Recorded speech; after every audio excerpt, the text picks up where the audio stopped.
now that we understand that everything is energy, including objects that we call physical, then we can also understand and realize that the answer to every question and every problem and every disease is energetic in nature. So everything starts as energy, because remember, nearly 100% of the universe is energy that we can't see. 100% of the universe is energy, majority being what we can't see.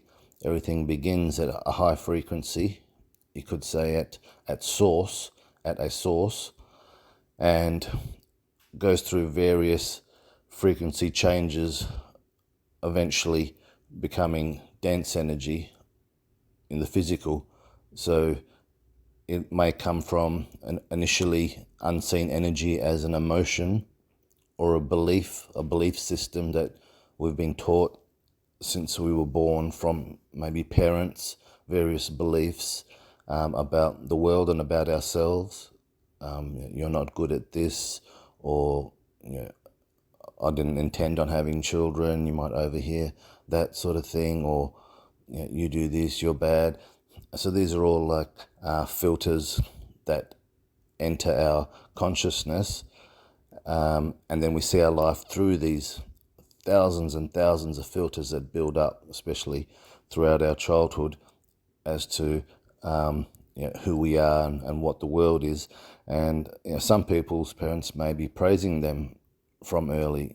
You're great at this, and you should be this, and they'll have a higher level of confidence. They see the world through these filters that they can do and achieve anything.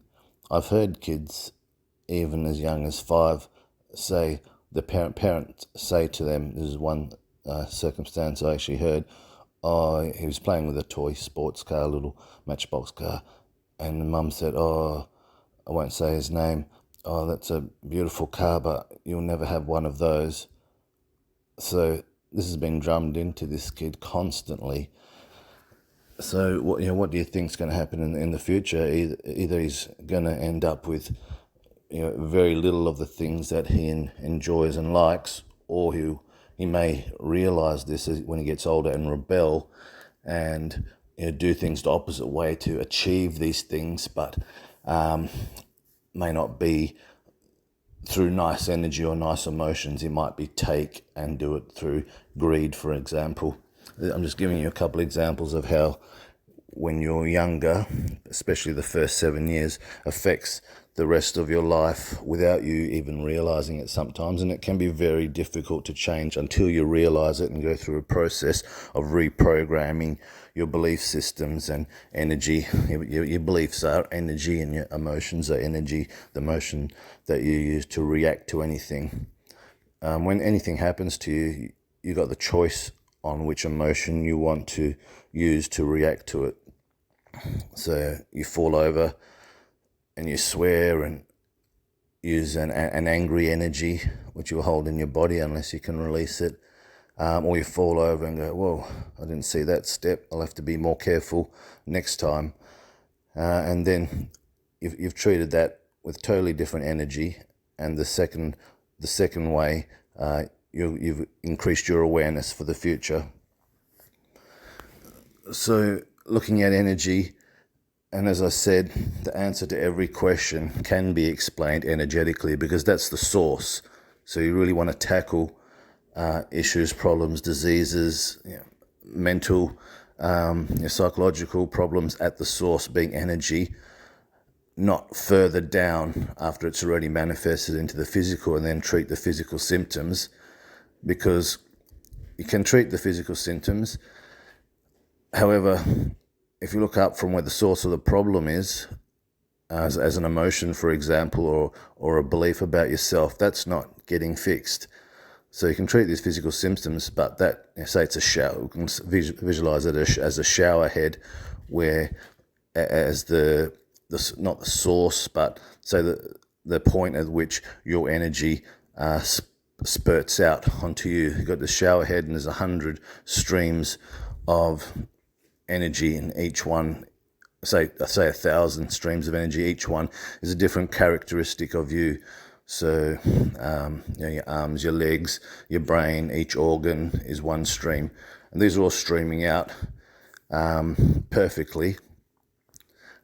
And then at certain points, due to things that have been said to you or your beliefs or emotions that you're holding and haven't released from childhood, it actually can go way back before childhood, because remember, we are energy, and energy cannot be created or destroyed. It can only be transformed from one form to another. That's a rule that we learn in physics and in chemistry, I think. So we know as energy we can't be created or destroyed. We can't. Our body can. It can be destroyed and then will be recycled by the earth and reused. So it's really not destroyed. Just the way the energy appears to us is destroyed, the physical manifestation, but the energy itself keeps recycling. And once our body, which is just like a vehicle, which we need to experience this physical planet, because without our body, we're just a soul or a spirit floating around, and it's very difficult to interact with people and have a third dimensional experience. So it's what we're here for, to have a different type of experience where you learn some really hard lessons in the physical and learn about pain as well. So we've got this energy streaming out. It's perfect. And then due to experiences, the way we were raised, what teachers have told us, what we see on TV, mainstream media, the news, all the fear that comes through there, and every aspect of your life, pretty much every second of your life, you're seeing, observing, and learning something. Then all these streams of energy, which were coming out perfectly, some of them start getting blocked up, some of them half blocked, some going off on a different angle. If you look up at your shower head, sometimes when it gets a bit blocked up, one stream will shoot off at the wrong angle. And that's what starts happening to us. So then we get people coming in, a meter away from the shower head, a meter down, and trying to fix all these problems down there. So say, as a child, you were abused, and then you've developed all these beliefs about yourself, and whatever they may be, not a good person, or you deserved that, or whatever it is, and these streams are going all haywire. These streams of energy, but we'll just call it a shower head. And then as you grow up in these energy centers, so we've got energy centers throughout our body. It might be the root chakra, because we're talking about, let's say, sexual abuse. That's not functioning properly. And then later, because remember, disease will move from energy, and some of the most powerful energies for humans are our emotions, extremely powerful energies. So when we're dealing with emotions, say it's an emotion that would normally be involved with the root chakra, the lowest chakra, your base, at the base, and that one's not functioning properly, later you can find that you could start behaving in a certain way sexually, which I shouldn't use the word mainstream, because mainstream it's just something we've been told to believe, but you could be behaving in a way that is not in line with you or your true self or your soul self, and then you could get disease start manifesting. So that energy will become physical at some point, or as I say, a mental disorder. It could turn into any sort of state, but if it becomes physical, you could start getting physical problems in the organs and areas around there. Same way if someone shut down their heart chakra at a young age because maybe they had a broken heart and they've held on to that. I don't mean physically broken heart, I mean talking about the heart chakra itself, a very powerful energy center, which actually can think for itself separately to your brain. Now, the brain thinks using what you've been taught at school, what your parents have taught you, so logic. It goes through a process, like a scientific process of working out, does this make sense? But the heart actually instantly knows the answer. I'm talking about the heart chakra. It knows the answer to everything instantly, which is your intuition. So often we'll feel something, but then we'll use our logic process, which we've been taught at school, and say, no, that couldn't be because that's not real, where no one's discovered this and so on. So we're always overriding the truth. But let's say someone shut down their heart chakra, or it was damaged in some way, the energy in that area, and they said, I never want to fall in love again, never want to be in love again because it hurts too much. Well, now there's an issue in this area. A belief has been created due to a trauma, and then further down the track, if that's not released, if they don't learn how to release that, which they're not going to learn at school, or you're not going to learn from a doctor, you're not even going to learn from a psychologist, but let's say they learn through their own intuition or something on YouTube from someone that understands energy, or an ancient culture. So all the ancient cultures knew all this about energy, using herbs for medicine and so on. And if you would go to, say, India or even Bali, and you found a good traditional healer, then you could learn how to release energy that's stuck in various parts of your body, which will eventually manifest into some kind of a disorder. But otherwise, you're just left with your mainstream teachings, which are only a few hundred years old, as opposed to a few, or many thousand. We can go right back to the Egyptians and even before. So we're talking tens of thousands of years of teachings, all being sort of hidden. But we need to release this belief and blockage in the heart area, the heart chakra. So eventually that may manifest into heart disease or a mental disorder.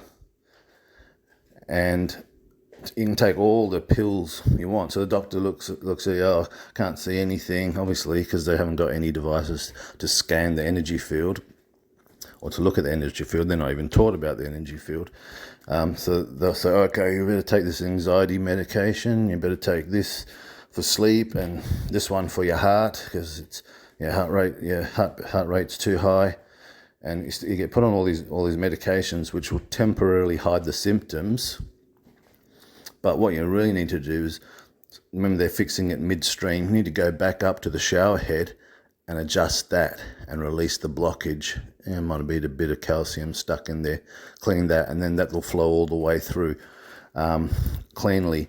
So you can fix stuff temporarily at the lower level and hide the symptoms, but it's still coming out of the source incorrectly, and that's going to be an ongoing problem. Now, even if you end up having heart surgery and you get a few more years of life, the energy is still there, and doesn't mean you're going to get a heart problem again, but it can circulate in your body and cause cancer somewhere, or dementia, or it can cause anything, because it's a low frequency vibration that's not meant to be in a body which is meant to be high frequency, and it can only create lower frequency events. It can only manifest low frequency events.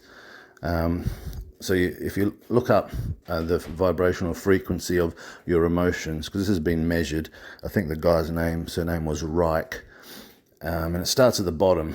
The lowest ones are fear. And what are we fed through the news constantly, the mainstream news? Fear. That's because if we can be kept in those lower emotions, then we can be controlled, and we're going to have a lot more disease, and that is good for some people, not the people with the disease though. So you got fear, you got greed, hate, all the lower ones, sadness and depression.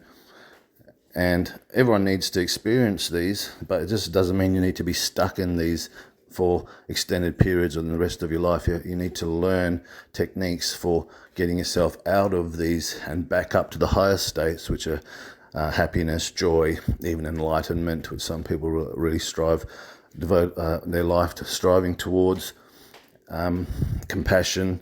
So they all feel nice. So when you feel happy, you feel happy. When you feel joy, you feel great.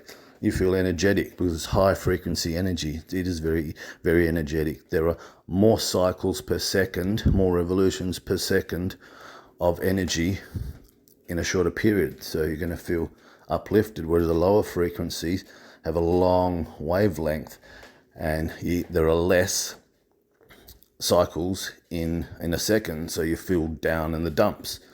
And when you're down in there, it can be very difficult to get yourself out. It's not as simple as just saying some positive words and just doing fun things occasionally. It can be difficult because you're down there with all other lower vibrational energies, and some of them want to keep you down there. So I can get into that in another talk about actual lost souls, so souls that don't pass over, low frequency one, and not just lost souls. There's thought forms, many types of entities that are low frequency, and when you hit a low frequency state such as depression and these enter your energy field, they want to keep you down there because they can then operate through you, through a physical body, and interact physically with the world instead of just floating around. So they can basically live a physical life again through you.